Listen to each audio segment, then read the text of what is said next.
If Terence Crawford is getting 10 million to fight David Avanesian on BLK Prime and it does, I don't know, 20,000 buys, 25,000 buys, the maths shows you that someone hemorrhages double-digit millions in that fight, right?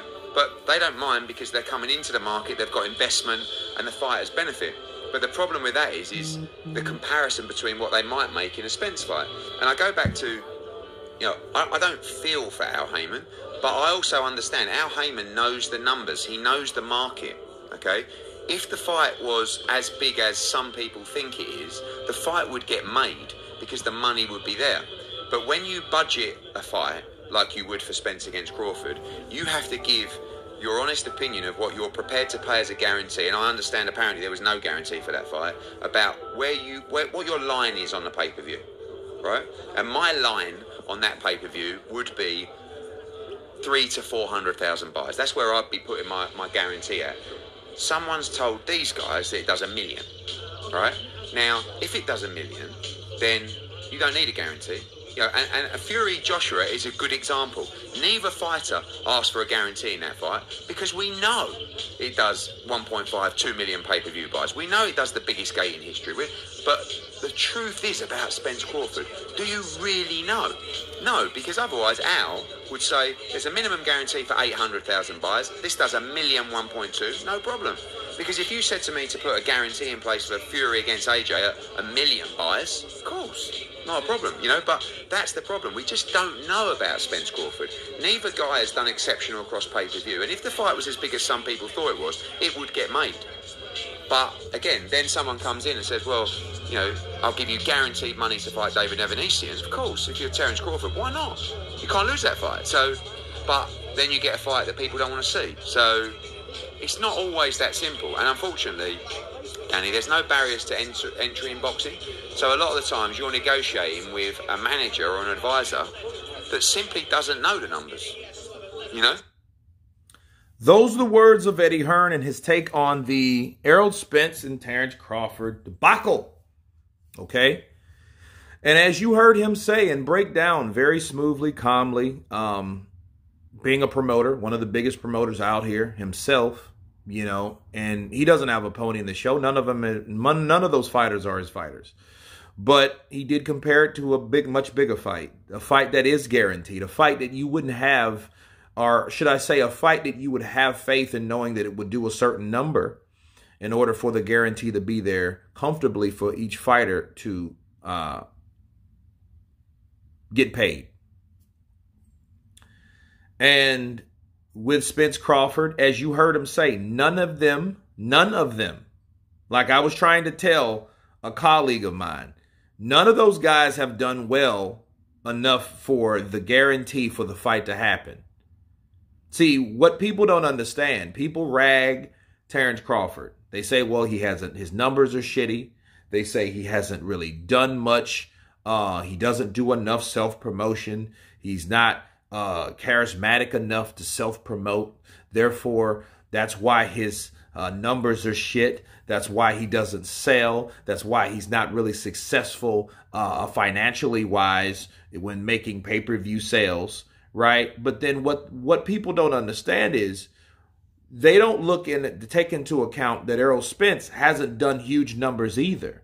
They're just trying to throw that bag all on Terence Crawford and, well, it's Terence's fault, see, that the fight's not getting made because it's him and he doesn't sell, and we've heard Bob Arum say that.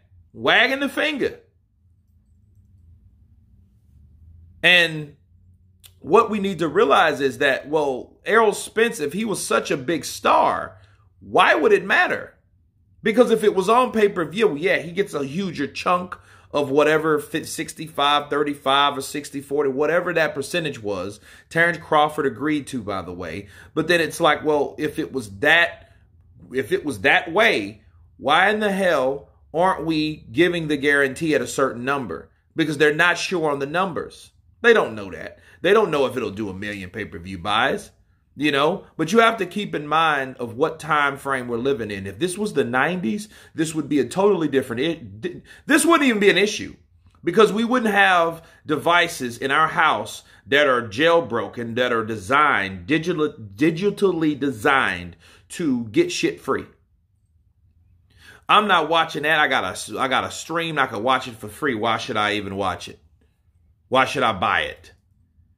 And, you know, like, so when people really find that out, it would be just like ringtones, how they were, and ringback tones, how they were. Remember when these guys, when you used to purchase music, used to purchase ringtones, those things were once upon a time a market. Well, pay-per-view is getting like that because people have got smart. They could say, well, why don't I just download the fight versus pay for the fight?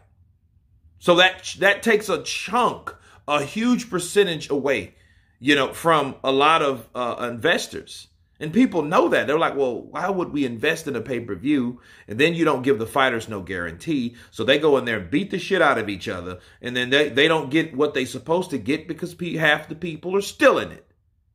See, we have to take in all this into advisement. So what is the best solution? A guarantee. As you heard Eddie Hearn say, listen, if I'm Terence Crawford and they offer me a $10 million guarantee, of course I'm going to make it. But at the expense that it's going to be a fight that nobody wants to see. But then you have to look at the fight that everybody wanted to see, what type of predicament it actually was really in. And it really wasn't any good predicament. Let's be real. The situation was a no guarantee. Anytime you have a no guarantee, that means we ain't guaranteeing you shit until the numbers come in. You cannot have faith in that. And coming from a person, though, like Terence Crawford, that was like, dude, how much you going to pay me for this fight? Oh, $3 million? All right, I'll take the $3 million and I'll fight. Or $4 million or $5 million? Yeah, I'll take that. But you're saying you're not going to give me anything?